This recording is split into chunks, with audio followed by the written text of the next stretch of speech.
IJzerhandel Raadsmie Dokkum rijdt het uit en iepert een 5e winkel in Emmeloord.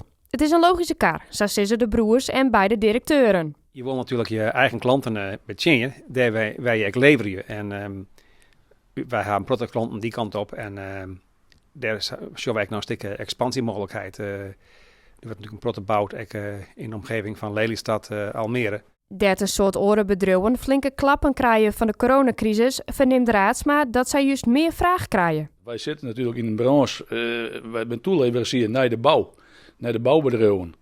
De bouw, dat weet iedereen, dat draait op het moment nog volop terug. Er moeten nog een grote wending gebouwd worden de komende jaren. Toch is het voor het bedrijf net de eerste keer dat ze tijdens een crisis haar een bedrijf uitbreidt. Nou, het is natuurlijk wel zo als het slechter gaat in de bouw, dan doe je zulke stappen net.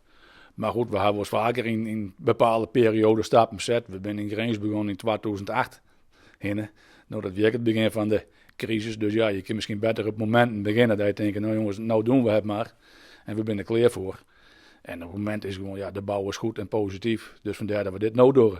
Op dit stuit binnen ze nog druk dwanen maar de laatste tarriedings. In kwarten kunnen de dwarren in Emmeloord dan iepenen worden. We zijn heel druk bezig met de verbouwing. Er komt een nieuwe vlier in, er moeten nieuwe stellingen inkomen.